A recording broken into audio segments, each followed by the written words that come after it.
Hi all, എല്ലാവർക്കും പുതിയൊരു വീഡിയോയിലേക്ക് സ്വാഗതം. ഇന്ന് നമ്മൾ സംസാരിക്കാൻ പോകുന്നത് മനോഹരമായ മഞ്ഞ പൂക്കളുള്ള സിംഗപ്പൂർ ഡേസി, വെഡേലിയ, അമ്മിണിപ്പൂ എന്നിങ്ങനെയൊക്കെ അറിയപ്പെടുന്ന സ്ഫാഗ്നറ്റിക്കോള ട്രൈലോബേറ്റ എന്നൊരു ചെടിയെക്കുറിച്ചാണ്. നമ്മുടെ പൂന്തോട്ടങ്ങളിലൊക്കെ ധാരാളമായി ഈ ചെടി നമ്മൾ കാണാറുണ്ട്. പൂന്തോട്ടങ്ങളിലും റോഡ് സൈഡുകളിലൊക്കെ നിലത്ത് പരവതാനി വിരിച്ച പോലെ ധാരാളം മഞ്ഞ പൂക്കളുള്ള ഒരു ചെടി. പക്ഷേ ഇതിനെ ലോകത്തിലെ ഏറ്റവും അപകടകാരിയായ ഒരു അധിനിവേശ സസ്യമായിട്ടാണ് കണക്കാക്കപ്പെടുന്നത്. ഈ കുഴപ്പക്കാരൻ ചെടിയെക്കുറിച്ചായിട്ട് നമ്മുടെ ഇന്നത്തെ video. Welcome to the video. നേരത്തെ സൂചിപ്പിച്ച പോലെ തന്നെ നമ്മുടെ നാട്ടിൻപുറങ്ങളിലും നമ്മുടെ പൂന്തോട്ടങ്ങളിലുമൊക്കെ വളരെ സാധാരണയായി കണ്ടുവരുന്ന ഒരു അധിനിവേശ സസ്യമാണ് സിംഗപ്പൂർ ഡേസി എന്നും വെഡേലി എന്നും അല്ലെങ്കിൽ അമ്മിണിപ്പൂ എന്നൊക്കെ അറിയപ്പെടുന്ന സ്ഫാഗ്നറ്റിക്കോള ട്രൈലോബേറ്റ. സൂര്യകാന്തിയുടെ കുടുംബത്തിൽപ്പെടുന്ന ഈ ചെടി മെക്സിക്കോയും കരീബിയൻ ദ്വീപുകളും ഉൾപ്പെട്ട മധ്യ അമേരിക്കൻ സ്വദേശിയാണ്. തെക്കുകിഴക്കൻ ഏഷ്യ അടക്കം പലയിടങ്ങളിലും ഇന്ന് സ്വാഭാവികമായി വളരുന്ന ഈ ചെടി പരക്കെ നിലം മൂടി നിൽക്കുന്ന അലങ്കാര ചെടിയായി ഉപയോഗിക്കാറുണ്ട്. കേരളത്തിൽ കാണപ്പെടുന്ന ചെറു സൂര്യകാന്തിയുമായി വളരെ സാദൃശ്യമുള്ള ഈ ചെടി തീരകാന്തി, കമ്മൽ ചെടി എന്നിങ്ങനെയും അറിയപ്പെടുന്നുണ്ട്. 30 സെന്റിമീറ്റർ വരെ ഉയരം വയ്ക്കുന്ന ഈ സസ്യം നിലത്ത് പരവതാനി പോലെയാണ് വളരുക. വൃത്താകൃതിയിലുള്ള തണ്ടുകളോട് കൂടിയ സസ്യത്തിന്റെ 4 മുതൽ 9 സെന്റിമീറ്റർ നീളമുള്ളതും 2 മുതൽ 5 സെന്റിമീറ്റർ വീതിയുള്ളതുമായ ഇലകൾ കട്ടിയുള്ളതും രോമമുള്ളതുമായിരിക്കും. ഇലകളുടെ അരികുകൾ കയറ്റിറക്കങ്ങൾ അഥവാ ടൂത്ത്ഡ് മാർജിൻ ഉള്ളതാവാം. ഇലകളുടെ മുകൾ ഭാഗം കടും പച്ചനിറവും താഴ്ഭാഗം ഇളം പച്ചനിറത്തിലുമായിരിക്കും. വെഡേലിയ ട്രൈലോബേറ്റയിൽ അല്ലെങ്കിൽ സ്ഫാഗ്നറ്റിക്കോള ട്രൈലോബേറ്റയിൽ ഇലകൾ എല്ലായ്പ്പോഴും ട്രൈലോബേറ്റ് ആയിരിക്കണമെന്നില്ല. പക്ഷേ ഇലകൾ വിശാലമായിട്ടുള്ളവയാണ്.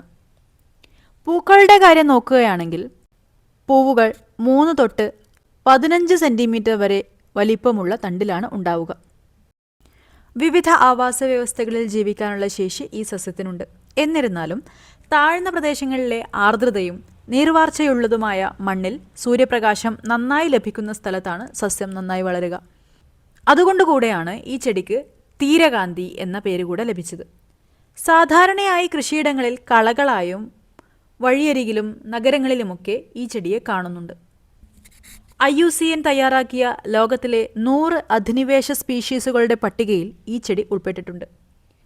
അലങ്കാര ചെടിയായി ഉദ്യാനങ്ങളിൽ ഉപയോഗിക്കുന്നത് വഴിയാണ് പ്രധാനമായും ഇവ പടരുന്നത്. ഉദ്യാനങ്ങളിലെ പാഴ്വസ്തുക്കളോടൊപ്പം പിന്നീട് മറ്റ് സമീപ പ്രദേശങ്ങളിലേക്കും പടരുന്നു. വിത്ത് വഴിയല്ലാത്ത വംശവർദ്ധനവായതിനാൽ തന്നെ ഇത് അധികരിച്ച തോതിലാണ് നടക്കുക. ഒരിക്കൽ പടർന്നു പിടിച്ചാൽ പിന്നെ മറ്റ് സസ്യങ്ങളുടെ സ്വാഭാവിക വളർച്ചയെ തടസ്സപ്പെടുത്താൻ ശേഷിയുള്ള അത്ര കട്ടിയുള്ള ഒരു പരവതാനി പോലെയാണ് ഇവയുടെ വളർച്ച. ഈ സസ്യം ഇപ്പോഴും ഒരു അലങ്കാര സസ്യമായി കണക്കാക്കുന്നതിനാൽ ഈ പ്രക്രിയ ഇപ്പോഴും നടന്നുകൊണ്ടേയിരിക്കുന്നുണ്ട്. ശാന്തസമുദ്ര ദ്വീപുകൾ, ഹോങ്കോങ്, ദക്ഷിണാഫ്രിക്ക, ഓസ്ട്രേലിയ, ഇന്തോനേഷ്യ, ശ്രീലങ്ക എന്നിവിടങ്ങളിലെല്ലാം ഈ സസ്യം നമ്മുടെ നാടിന് സമാനമായി ഒരു അധിനിവേശ സസ്യമായി തന്നെയാണ് കണക്കാക്കുന്നത്.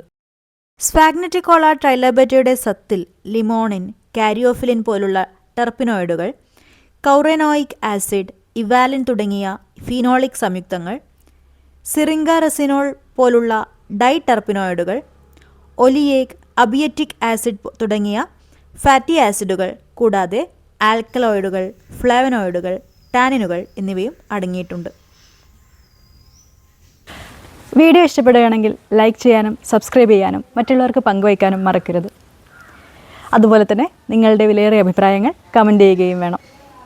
മറ്റൊരു ചെടിയുടെ വിശേഷങ്ങളുമായി വീണ്ടും കാണാം. അതുവരേക്കും ബൈ.